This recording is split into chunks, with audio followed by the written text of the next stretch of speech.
जय Hind and hello guys, स्वागत बताने वाला हूं मध्य प्रदेश कर्मचारी चयन मंडल यानी कि एमपीईएसबी हॉस्पिटल असिस्टेंट भर्ती 2026 ऑनलाइन फॉर्म के बारे में कि कैसे आपको इस भर्ती का फॉर्म फिलअप करना है। गाइस इस वीडियो के अंदर आपको पहले मेनली ये बताया जाएगा कि कैसे आपको आपका रजिस्ट्रेशन करना है एंड अगर आपका इस पोर्टल के ऊपर रजिस्ट्रेशन हो रखा है और आप आपका प्रोफाइल एप्लीकेशन नंबर या फिर पासवर्ड भूल गए हैं तो आप उसको कैसे रिकवर करेंगे, और अगर आपके पास है और आप अपनी इन्फॉर्मेशन को एडिट करना चाहते हैं तो वो आपको बताया जाएगा कि कैसे आपको एडिट करना है। एंड इसके अलावा अगर आप फ्रेशर है तो कैसे आपको आपका जो रजिस्ट्रेशन है वो करते हुए अपना फॉर्म भरना है, उसके बारे में भी आपको जानकारी दी जाएगी। तो वीडियो को आपको पूरा देखना है। चलिए आप ओपन कर लेंगे, जो कि ओपन करना अनिवार्य है। इसको ओपन करने के बाद आप जानेंगे कि आप लोग ये फॉर्म 7 मई 2026 से लेकर के 21 मई 2026 तक भर पाएंगे, और ये जानकारी आप ऑफिशियल नोटिफिकेशन के अंदर भी देख सकते हैं। एंड गाइज यहाँ पर आपका जो एग्जाम की संभावित डेट है वो 24 जून 2026 रखी गई है, और उसकी टाइमिंग भी आप यहाँ पर देख सकते हैं। अप्लाई करने के लिए आपसे जो अनारक्षित कैंडिडेट हैं उनसे 500 रुपये ली जाएगी, और जो बाकी बचते हैं जैसे कि केवल मध्य प्रदेश के मूल निवासी SC ST OBC EWS इनसे 250 रुपये फीस ली जाएगी। साथ ही साथ यहाँ पर एक पोर्टल चार्ज भी लगता है, तो टोटल मिलाकर के जनरल को 560 रुपये फीस पे करनी है, SC ST OBC को 310 रुपये फीस पे करनी होगी। 10वीं पास कैंडिडेट इसमें अप्लाई कर सकते हैं। जॉब लोकेशन आपकी मध्य प्रदेश रहेगी, वैसे आप इसमें अदर स्टेट से भी अप्लाई कर पाएंगे। एंड यहाँ पर गाइज सिलेक्शन आपका एग्जाम के द्वारा किया जाएगा। अब आप देख सकते हैं कि यहाँ पर 10वीं की योग्यता मांगी है। किन किन डॉक्यूमेंट्स की आपको आवश्यकता पड़ेगी फॉर्म भरते समय वो आप यहाँ पर चेक कर सकते हैं। और अब आप यहाँ पर ऑफिशियल नोटिफिकेशन PDF के ऊपर क्लिक करेंगे। इस नोटिफिकेशन से जो भी जानकारी मैंने आपको दी है वो सभी की सभी जानकारी आप यहाँ पर हिंदी लैंग्वेज के अंदर भी देख सकते हैं। आप यहाँ पर देख सकते हैं कि आपका जो एग्ज़ाम पैटर्न है वो क्या रहेगा, उसकी इन्फॉर्मेशन आपको यहाँ पर दी गई है। आयु सीमा की इन्फॉर्मेशन यहाँ पर दी गई है। इसी के साथ में नीचे की तरफ आएंगे तो जो मैंने अभी आपको यहाँ पर क्वालिफिकेशन की जानकारी बताई है वो भी आप यहाँ पर डिटेल्ड में देख सकते हैं। तो ये सभी जानकारी चेक करने के बाद गाइज अब आप इसमें ये जान चुके होंगे कि मैं अप्लाई करने के लिए एलिजिबल हूँ या फिर नहीं हूँ। तो अगर आप एलिजिबल और आप ये फॉर्म भरना चाहते हैं, आप इंपॉर्टेंट लिंक के सेक्शन से अप्लाई ऑनलाइन लिंक ओपन करेंगे। इसके बाद आपके सामने एमपीईएसबी की ऑफिशियल वेबसाइट आ जाएगी। यहाँ पर आ जाने के बाद में पहले हम उन कैंडिडेट के बारे में बात कर लेते हैं जो कि इसमें पहले से रजिस्टर्ड है, क्योंकि इसमें बार बार रजिस्ट्रेशन करने की आवश्यकता होती नहीं है। अगर आपने जब से ये वाला पोर्टल लॉन्च हुआ है तब से इसके ऊपर कोई भी फॉर्म भरा है तो आपका अकाउंट बना हुआ है, आप उसी को लॉगिन करके आगे बढ़ेंगे। तो ऐसे में अगर आप अपनी इन्फॉर्मेशन भूल चुके हैं तो आप क्या करेंगे वो जान लीजिए। गाइज यहाँ पर इसमें application number, date of birth और आपका प्रोफाइल पासवर्ड मांगा है, और उसके बाद एक कैप्चा कोड डालेंगे और आगे बढ़ा इसके ऊपर क्लिक कर देंगे। बट गाइस अगर आपके पास ये सब नहीं है तो आप उसको कैसे रिकवर करेंगे वो आप यहाँ पर जान लीजिए। यहाँ पर है फॉरगॉट प्रोफाइल पासवर्ड। आप इसके सामने इस पेपर वाले आइकन के ऊपर क्लिक करेंगे और अपना जो सामान्य पंजीकरण क्रमांक है वो डालेंगे, मोबाइल नंबर डालेंगे और एक कैप्चा कोड डाल करके सबमिट कर देंगे। अब बहुत सारे ऐसे कैंडिडेट होंगे जो कि अपना जो सामान्य पंजीकरण क्रमांक है वो भी भूल चुके हैं, तो वो उसको कैसे रिकवर करेंगे वो जान लीजिए। आप यहाँ पर अगेन होम पेज के ऊपर आएंगे और आप यहाँ पर देख सकते हैं फॉरगॉट प्रोफाइल पासवर्ड और ऊपर है प्रोफाइल संख्या से आवेदन संख्या खोजें। इसके अलावा उम्मीदवार प्रोफाइलिंग के सेक्शन पर अगर आप आएंगे तो आप देखेंगे यहाँ पर फॉरगॉट प्रोफाइल पासवर्ड। इसी के अलावा प्रोफाइल पंजीयन में मोबाइल नंबर अपडेट, साथ ही आवेदक का प्रोफाइल पंजीकरण क्रमांक प्राप्ति, यानी कि जो प्रोफाइल पंजीकरण क्रमांक है अगर वो भी नहीं है आपको याद तो आप उम्मीदवार प्रोफाइलिंग के सेक्शन से इस वाले सेक्शन पर क्लिक करेंगे, अपना मोबाइल नंबर डालेंगे जो कि आपने रजिस्टर किया है, ये कैप्चा कोड डालेंगे और आगे बढ़े इसके ऊपर क्लिक कर देंगे। देन गाइज आपके नंबर के ऊपर एक OTP जाएगा। जैसे आप OTP वेरीफाई कर देंगे तो आपको यहाँ पर ये जो आपका सामान्य पंजीकरण क्रमांक है वो मैसेज के माध्यम से सेंड कर दिया जाएगा। उसके बाद गाइज आप यहाँ पर जो आपका पासवर्ड है प्रोफाइल पंजीकरण क्रमांक के अलावा वो भी आप इस तरह से रिकवर कर सकते हैं जैसे कि मैंने आपको बताया। आप यहाँ पर होम पेज पर आएंगे। होम पेज पर आ जाने के बाद में आपको यहाँ से उपलब्ध सेवाएं में फॉरगॉट प्रोफाइल पासवर्ड इसके ऊपर क्लिक करना है एंड देन अपना पासवर्ड निकाल लेना है। और उसके बाद गाइज अब आप यहाँ पर देख सकते हैं कि प्रोफाइल पंजीयन में दस्तावेज संशोधन के लिए यहाँ क्लिक करें, यानी कि अगर आप पहले से रजिस्टर्ड है और आपको उसमें डॉक्यूमेंट अपडेट करने को बोला जा रहा है तो आप अपडेट यहाँ पर आएंगे, इसके ऊपर क्लिक करेंगे और अभी जो आपने सामान्य पंजीकरण क्रमांक प्राप्त किया उसको डालेंगे, अपना पासवर्ड डालेंगे और एक कैप्चा को डाल करके सबमिट कर देंगे। देन जो भी डॉक्यूमेंट्स आपको अपडेट करने हैं वो सभी डॉक्यूमेंट आप यहाँ से अपडेट कर सकते हैं। इसी के साथ में गाइज अगर आपको यहाँ पर जो आपने पहले से इसमें रजिस्ट्रेशन करके रखा हुआ है अगर आप उसको एडिट करना चाहते हैं तो आप प्रोफाइल पंजीकरण फॉर्म संशोधन इसके ऊपर ऊपर क्लिक करेंगे, उम्मीदवार प्रोफाइलिंग के ऊपर आकर के सामान्य पंजीकरण क्रमांक डालेंगे, पासवर्ड डालेंगे और उसके बाद एक कैप्चा कोड डाल करके प्रोसीड फॉर एडिट पर क्लिक करेंगे और जो भी इन्फॉर्मेशन आप एडिट करना चाहिए वो कर सकते हैं। तो इस तरह से आप ये सब कर लेंगे। एंड गाइज, अगर आप बिल्कुल फ्रेशर है और आपका इसमें अभी रजिस्ट्रेशन ही नहीं है तो आप यहाँ पर अप्लाई ऑनलाइन के ऊपर क्लिक करेंगे और अपना इसमें जो रजिस्ट्रेशन है वो करेंगे। इसके लिए आपको यहाँ पर उम्मीदवार प्रोफाइलिंग इसके ऊपर क्लिक करेंगे और फिर प्रोफाइल पंजीकरण फॉर्म इसके ऊपर क्लिक करेंगे। एंड देन यहाँ पर आपसे पूछेगी कि आपके पास पूर्व में पंजीकृत प्रोफाइल आईडी है। अब क्योंकि आप फ्रेशर है तो आपके पास नहीं होगी, इसलिए आप नहीं कर देंगे। नहीं करने के बाद में यहाँ पर आपको अपना नंबर डालना है जो आप रजिस्टर करना चाहते हैं। ये जो ईमेल में सेक्शन है ईमेल वाला, इसमें आप अपनी ईमेल आईडी डालेंगे जो आप रजिस्टर करेंगे एंड उसके बाद में ये कैप्चा कोड डालेंगे और ओटीपी प्राप्त करें इसके ऊपर क्लिक करेंगे।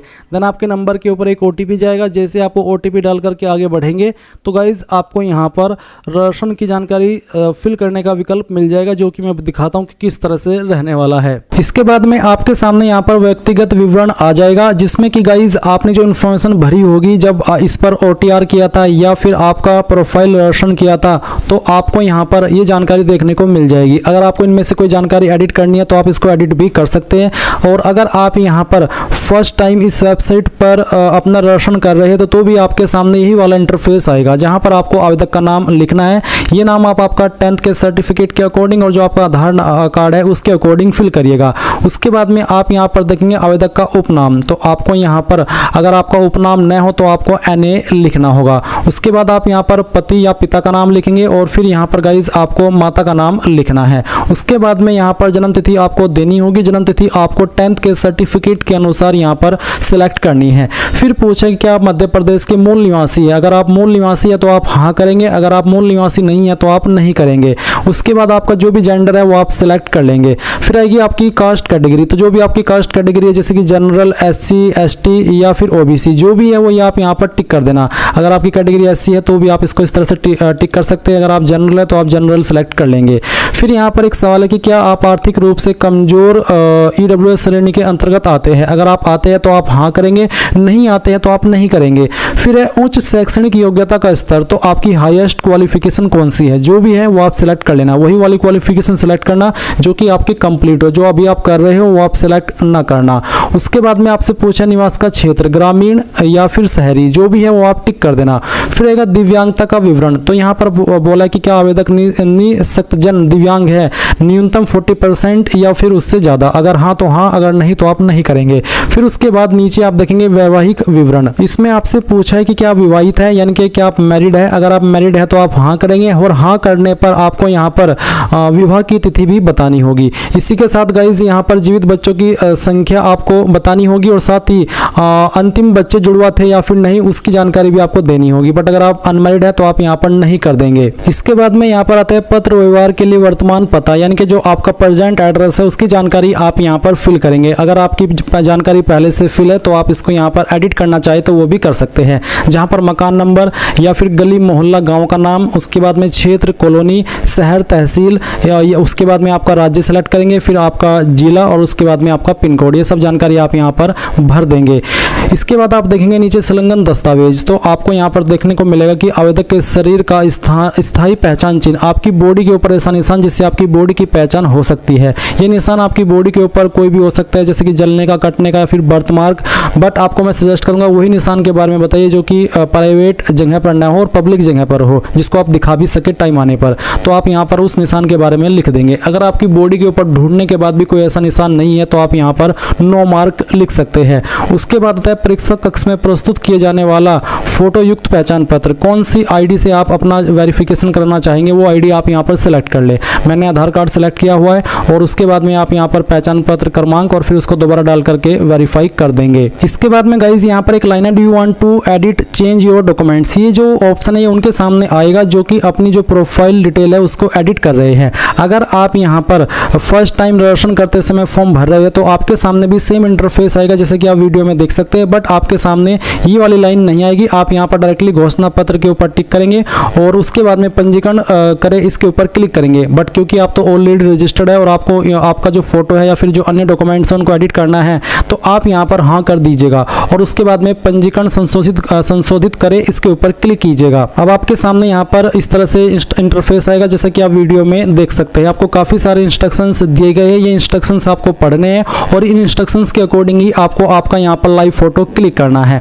और गाइज यहाँ पर जैसे कि आप देख पा रहे हैं इस तरह से ऑप्शन आएगा, photo capture, get photo, generate QR. अगर आप मोबाइल से फॉर्म को भर रहे हैं तो आप जनरेट क्यूआर कोड के ऊपर क्लिक करके क्यूआर कोड के माध्यम से अपने मोबाइल से फोटो क्लिक कर सकते हैं। तो चलिए मैं यहाँ पर फोटो कैप्चर कर लेता हूँ।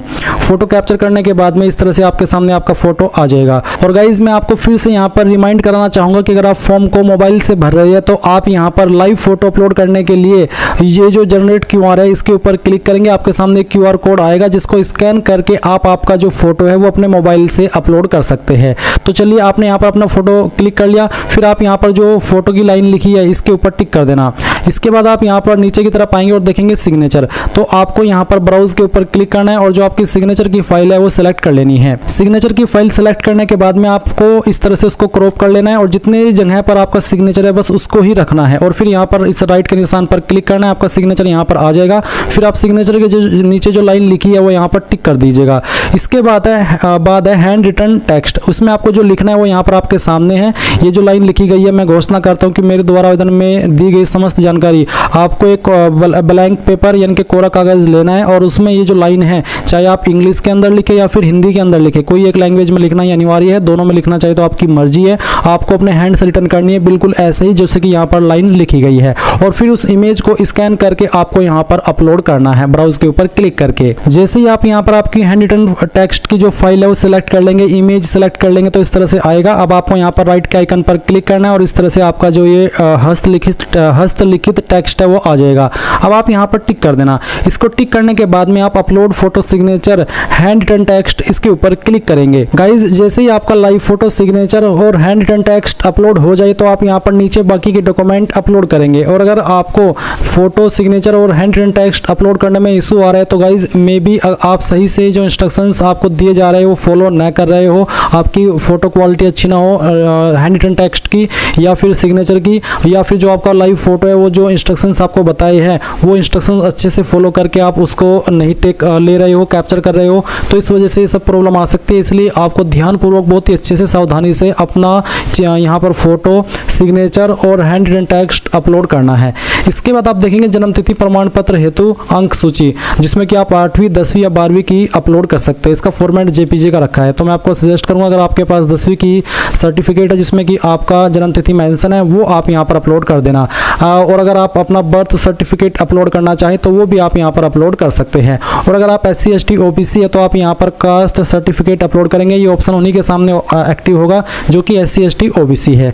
उसके बाद गाइज जैसे ये सभी चीज़ें आप कंप्लीट कर ले तो आप सबमिट डिटेल्स इसके ऊपर क्लिक करेंगे। इसके बाद गाइज आप यहाँ पर होम पेज पर आएंगे और होम पेज पर आने के बाद में आपको यहाँ पर आपकी वैकेंसी देखने को मिलेगी। बट गाइज अभी यहाँ पर ये वैकेंसी का लिंक एक्टिवेट नहीं किया गया है, इसलिए जो आगे का इंटरफेस है वो मैं आपको अपनी जब रिसेंटली MP फॉरेस्ट गार्ड के फॉर्म आए थे, वन गार्ड के फॉर्म आए थे तो वहाँ से दिखाने वाला हूँ। बेसिकली वो वीडियो का पार्ट इसमें अटैच करने वाला हूँ क्योंकि आगे जो फॉर्म भरने का तरीका है वो बिल्कुल सेम रहेगा, बस उसमें पोस्ट यहाँ पर आपको आगे चल करके देखने को मिल सकती है फॉरेस्ट गार्ड की एंड आपको अभी देखने को मिलेगी हॉस्पिटल असिस्टेंट की। ये मैं आपको एक तरीके से रेफरेंस के रूप में इन्फॉर्मेशन दिखा रहा हूँ ताकि गाइज आप जब अपना फॉर्म भर रहे हो हॉस्पिटल असिस्टेंट का तो आपको कोई प्रॉब्लम फेस ना हो। एंड जैसे ही यहाँ पर लिंक सही से काम करेगा, एक्टिव हो जाएगा तो अगेन एक और वीडियो के माध्यम से आपको अपडेट कर दूंगा। ये उनके लिए है जो कि जब इस वीडियो को वॉच कर रहे हो और लिंक एक्टिवेट हो चुका और मैंने अगली वीडियो न डाली हो